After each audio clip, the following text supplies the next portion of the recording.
Yo, what's going on YouTube, and welcome to Goal Line Hockey. It's your boy Kevin Forte, and we're taking a look at the Pittsburgh Penguins today.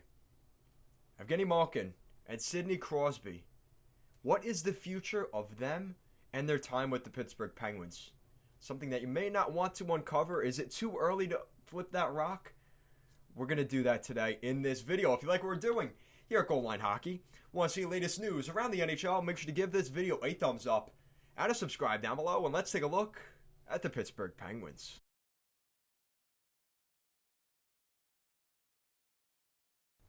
Alright, so before we get too far into today's video, I want to give a quick plug to our Instagram and Twitter handles at goalline_hockey. Links will be in the description down below. And make sure to check out our Patreon, where we post a weekly podcast every Thursday. We answer your questions throughout the week. We talk about the hot topics of that past week, and we have a little bit of a Q&A. So make sure to check that out every Thursday night. All right, so with that out of the way, the Pittsburgh Penguins. Guys, the Penguins may be falling out of grace, and we'll be looking at that here in this video. So something you notice in the NHL is there's a pattern. Pattern I've noticed over the past couple of years. We talked about the Chicago Blackhawks a couple weeks ago. They're in the midst of a rebuild. They won a Stanley Cup, and since then they have not won a Stanley Cup playoff round. The LA Kings, I made a video most recently talking about the LA Kings and how they have fallen off the map since their Stanley Cup win. They've only won one playoff series since their Stanley Cup back in 2014. Are the Pittsburgh Penguins on the verge of just that? We'll be looking at that today. So, and eventually that ties up to Sidney Crosby and Evgeny Malkin, which we'll be getting to. So we're going to take a look at the past couple of months for the Pittsburgh Penguins, and it gives you an idea of where they are at this point. So a year ago, we saw them acquire Phil Kessel. Well, they traded out Phil Kessel, a fourth-round pick, and another prospect for Alex Galchenyuk. Now, Galchenyuk was supposed to be a big piece coming the other way. Things didn't really work out with Gauch. He ends up getting traded to the Minnesota Wild later here in February of 2020. For Jason Zucker, they trade out Calen Addison, a former, I think Calen Addison has the potential to be a top four defenseman in the NHL. Right shot defenseman, 20 years old. Second year of his ELC. Guys, he looks like a pretty solid player, and I think that's going to hurt the Penguins. And a 2021 conditional first-round pick, which it ends up being a 2021 because it was going to be a 2020 pick, but because Pittsburgh elected to keep their pick here in 2020, it will become a 2021 pick, which may add to the equation here later on. So, they acquired Jason Zucker when they traded out Galchenyuk, Addison, and I think most importantly, that first-round pick, which is a lot for Jason Zucker. Now, he is a good player. He's put up good numbers, and the cap hit. That's really what you're getting. That's really why Jason Zucker was so expensive. Look at what he's done in the NHL. I mean, he's put up 12 points in 15 games in Pittsburgh, so he played well with Pittsburgh. 29 points in 45 games with the Wild, 42 points, 64 points, 47 points for $5.5 million. The former second-round pick in 2010 is a very solid piece to that Pittsburgh Penguins group, and he fits in quite nicely in that top six on the second line with Malkin and Brian Rust. But then things get interesting with Pittsburgh, right? So now they pick up they acquire Patrick Marleau from the San Jose Sharks. They trade out Dominic Calhoun for Evan Rodriguez and Connor Sheary. And then we see a couple of other weird moves. We see like Kapanen get traded out. They traded the Maple Leafs. Okay, so Pittsburgh acquires Kapanen, Aberg, and Lindgren. Or Lindgren. Jesper Lindgren, not Ryan Lindgren from the Rangers. They traded out Evan Rodriguez and a 2020 first-round pick, which became the 15th overall pick, Rodion Amirov. So that's kind of important to remember. They traded out Nick Bjugstad for a conditional 7th-round pick. Whatever, they get rid of Bjugstad and his $2 million contract. They trade out Patrick Hornquist, a core piece to this group, a big part of the culture there in Pittsburgh, for Colton Sevier and Michael Matheson. I don't know what that was, Jim Rutherford. I don't know. Maybe Bill Zito gave Rutherford a couple drinks, maybe spiked his drink and convinced him to sign off on that. But okay. Then the Penguins trade out Matt Murray for a second-round pick and John Gruden. Okay. And then they trade a couple of draft picks back and forth and whatever. So Pittsburgh has shown that they are in a retool mode. I'm not going to say rebuild yet, but definitely a retool in Pittsburgh. They've got a little over $1 million left in cap space. They don't have a first or a third next year in the 2021 NHL draft. They don't have a first, a third, a fourth, or a sixth. But they do have 3 sevenths. That's good, right? So take with that what you will. So yeah, the picks were traded at the deadline last year. So let's look at the big boys in Pittsburgh. Evgeny Malkin, 34 years old, $9.5 million per season for the next 2 years. So he'll be 36 or 37 at the conclusion of that contract. I think he will leave Pittsburgh at that. But if he hasn't left Pittsburgh by the time he's 37, he will leave Pittsburgh by that point. Sidney Crosby still has 5 years left at $8.7 million per season, which is a sweetheart deal. But he's 33 years old, guys.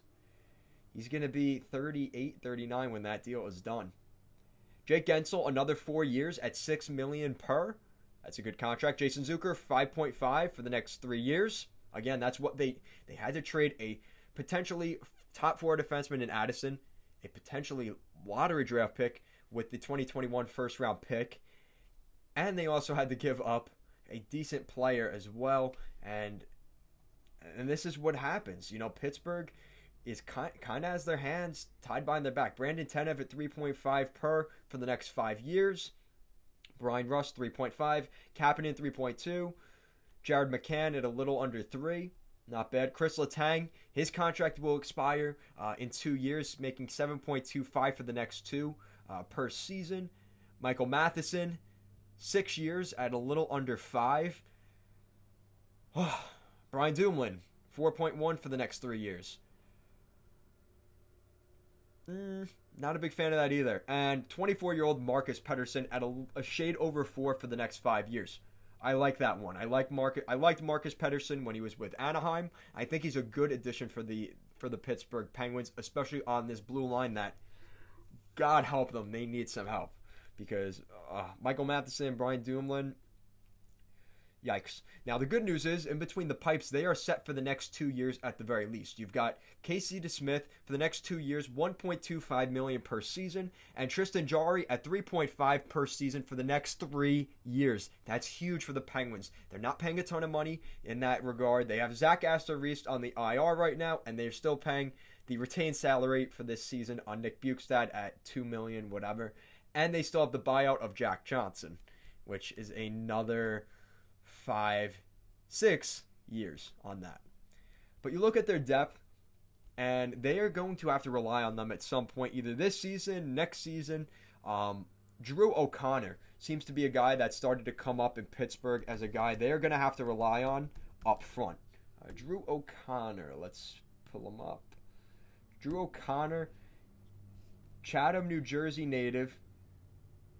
He played with the New Jersey Titans. He played with the Dartmouth. He played in Dartmouth, which is a pretty good school. In his freshman season, he put up 26 points, and this season he's put up 33 points in 31 games. So he has been very good in Dartmouth, up at the collegiate level.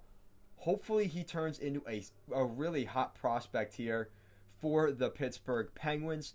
And like I said, he's still fairly young. He's 22 years old, so they're expecting something out of him, hopefully.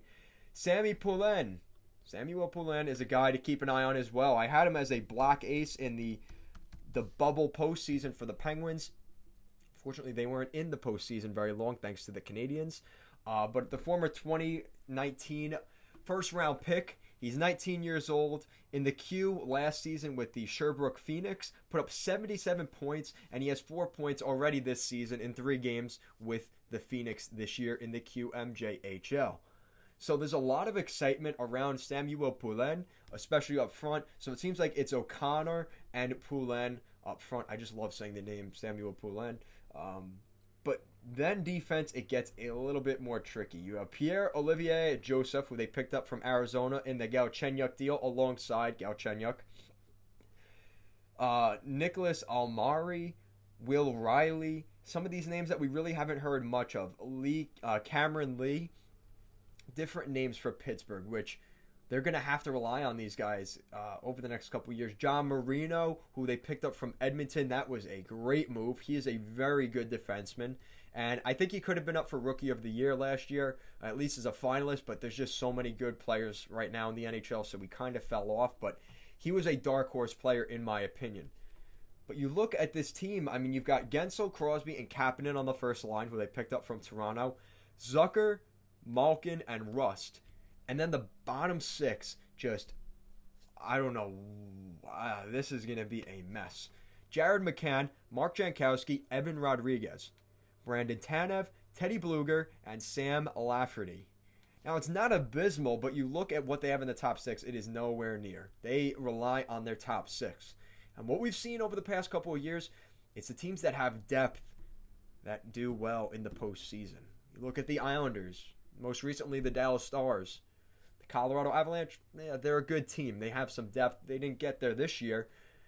Tampa Bay Lightning, God, they're a glaring example. Look at all the depth they have. So, does Pittsburgh have that? I don't really think so. Brian Dumoulin, Chris Letang on the blue line as your top pair. Marcus Pettersson and John Marino. That is a solid top four for Pittsburgh. As long as Letang and Dumoulin can stay healthy, that's pretty solid for the Penguins. The problem is when those two top guys get injured, that's what really hurt the Penguins last year, and John Marino. Michael Matheson and Chad Ruhwedel on the bottom pair. Not a fan of that at all. I think that's an upgrade that they need. I don't think Matheson is that good, and Chad Ruhwedel is just another depth piece. So Pittsburgh's in a tough spot. Now it brings up the question, how much longer will Evgeny Malkin and Sidney Crosby, the dynamic duo, be in Pittsburgh? I think we revisit this next year. I think the Pittsburgh Penguins are going to see what they have this year, and next year at this time, don't be surprised if we hear about the Evgeny Malkin trade rumors again. We heard those rumors before the draft here this year and last year, but I think Jim Rutherford still sees a window with this Penguins team, because you still have you still have Crosby for another 5 years, and you still have Malkin for 2. So I think once they decide what happens with Malkin, I think they're going to start to evaluate the circumstance with Crosby. Is Crosby going to want to stay with the Pittsburgh Penguins when they are in their downfall? Will a team be willing to take on Sidney Crosby and that $8.7 million for maybe another 3 or 4 years? I think teams would be, at the very least, interested in that possibility. But does Jim Rutherford have the ability to go to Mario Lemieux and tell him, hey, listen, I'd like to move out Sidney Crosby or Evgeny Malkin? We talked about this a couple weeks ago with the Chicago Blackhawks. Would they be able to move them out, even if the deal was right, even if another team was involved and they signed off on it and the ownership signed off on it? Does Mario Lemieux and whatever GM is in Pittsburgh, are they going to be able to sell the fan base of the Pittsburgh Penguins on that deal? And what's the value? You know, you look at Crosby, it's hard to gauge his value right now because he is not the best player in the NHL anymore. He's a very good player. He's super talented. His hockey IQ is off the charts good. And I really hope he becomes a general manager one day, because he reminds me a lot of what we've seen in Steve Yzerman and Joe Sakic. But I think he's going to go play golf every day, if I'm going to be honest. But he would be a very good hockey mind for a general manager job. But his hockey IQ is off the charts. But again, his skating has definitely gone down. His injuries have hampered him a little bit. So realistically, what is the value of Crosby? Is it 3 first-round picks?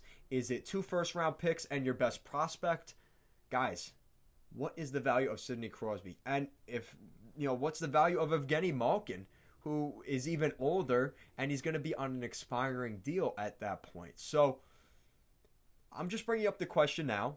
When there's smoke, there's fire. And we haven't heard too much smoke about Evgeny Malkin. That's definitely been kindled down at this point. but it makes you wonder that his name was thrown out there. The question is, how many teams were interested in Malkin at that point, and how many teams would be interested in the service of Sidney Crosby as well? So Penguins fans, I'm sure you're commenting down below already about how crazy of an idea this is. But guys, listen, we're just playing devil's advocate here. The Penguins missed the playoffs this year, and they are a bottom feeder team. They don't have their first round pick this year. If that becomes a lottery pick, they could be missing out on an Arttu Räty or a Dylan Genscher or an Owen Power. Pittsburgh could be really knocking themselves in the foot. And we may be looking at next year where the Penguins miss the playoffs, Jim Rutherford gets fired, and Mario Lemieux is looking for an identity change in Pittsburgh. Does that mean moving out Malkin and or Crosby? I guess we'll reevaluate that next year. So guys, now that I've thrown that out there, let me know in the comment section down below. Penguins fans and fans around the NHL, do you think if the Penguins miss the playoffs here in the 2020 season, will they consider trading both of Evgeny Malkin or Sidney Crosby? Let me know in the comment section down below. And if you like what we're doing here at Goal Line Hockey and want to see the latest news around the NHL, make sure to give this video a thumbs up and to subscribe down below. Thank you so much for watching, and have a great day.